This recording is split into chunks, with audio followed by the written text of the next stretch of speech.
Hello and welcome to your in-depth weekly horoscope for week commencing the 7th of November. This is for the Sun or the Ascendant. I'm going to give you an overview of what we can all expect collectively, but please stay with me. I will then dive deep to give you in forensic detail each of the signs from Aries through to Pisces and the key influences for each of those. Now, this week sees on Tuesday a total lunar eclipse, an event which is going to provide an influence for the next 6 months. Now, the sign of Taurus where this occurs is actually where the moon is rather happy. It's exalted in the sign of Taurus, so it's its second favourite location after being domiciled in the sign of Cancer, but it's very close to the planet of disruption, Uranus.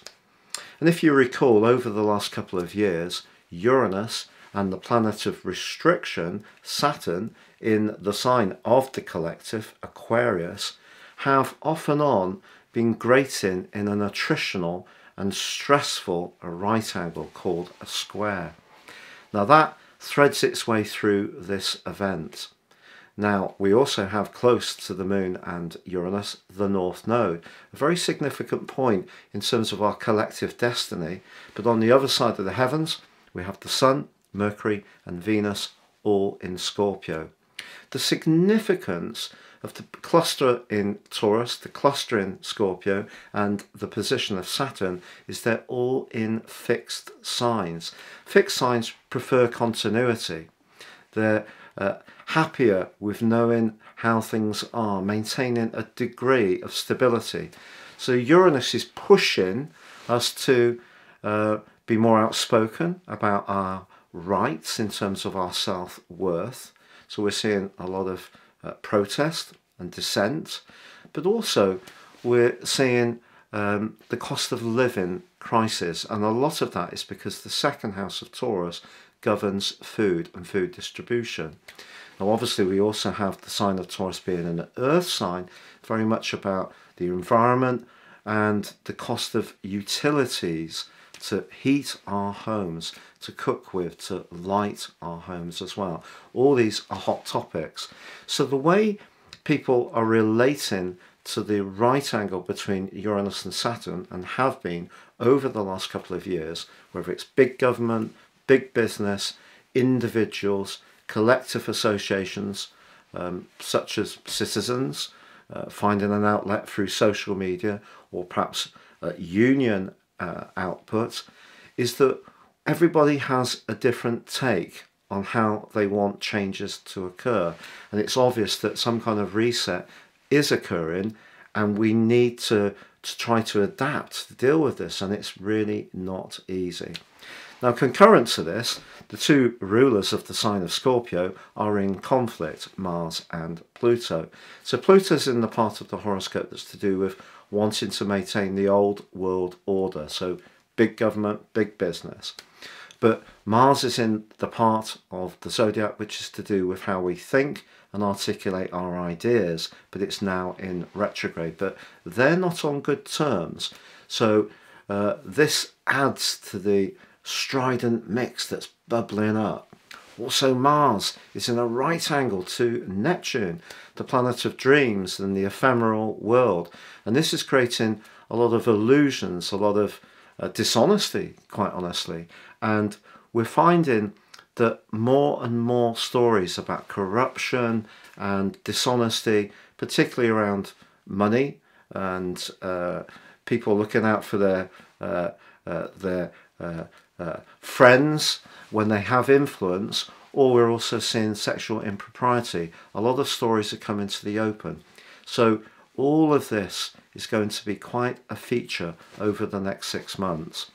But please stay with me as I decipher all of this for each of your 12 zodiac signs. But if you would like to understand what year 2023 will hold for you as an individual based on Sirius astrology, and rise above your zodiac forecast, if you give me 3 pieces of personal birth data of time, date and place of birth, I can produce your forecast for next year.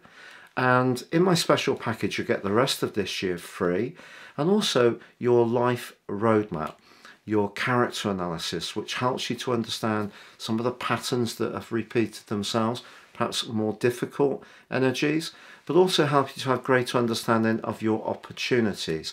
And there's 30% off. Please see the link below. Finally, if you're new to my channel, thank you so much for joining me. I'd love it if you would subscribe. Please click or tap on the bell notification symbol. If you're an ongoing viewer, thank you so much for all your support. So Virgo, your week commencing the 7th of November forecast sees your ruler Mercury very close to the Sun.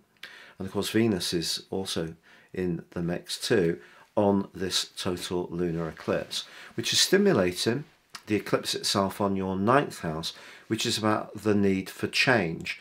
But this isn't new. This has been going on for 5 months in 2018 and since 2019 in March.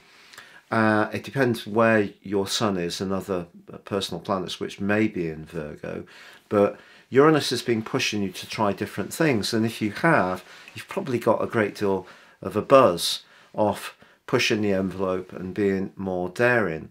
But of course Saturn for the last couple of years has been in a very practical part of your situation, emphasizing the part of you that does like to help others, does like a degree of organisation and routine, and the two have been chaffing. So one part of the heavens is pushing you to be daring, the other part of you is reminding you about your limitations and how much energy you've got to try different things.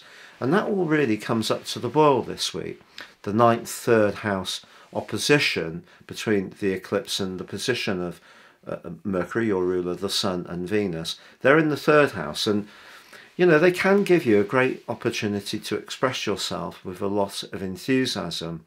But I think Uranus being on the 9th house, that's the point of honesty. The 9th house is very much to do with higher truths, and Uranus is to do with baptism, being the ruler of Aquarius. So this 9th house energy is really saying that even if you've not really spoken out in a more frank way, or someone else hasn't, some frank speaking could happen this week. And perhaps it is because there's something about your situation that just is really needing to change or be injected with new enthusiasm and verve and vibe. And if it feels stuck because of your obligations to others, or you don't feel that your skill set is getting enough recognition, Mars in the 10th house, then the way forwards is through a lot of discussion, but there may need to be some real unvarnished truths shared in order for you to grow through this period and actually liberate yourself from that part of you that does really like those routines and likes things just so. Sometimes life has to be a bit more disordered and disruptive in order for us to evolve to a place that's better for us in terms of our passions. So basically, don't let your need for systems, routines, neatness, order pulverize your passion or your ideas or the exchange of information.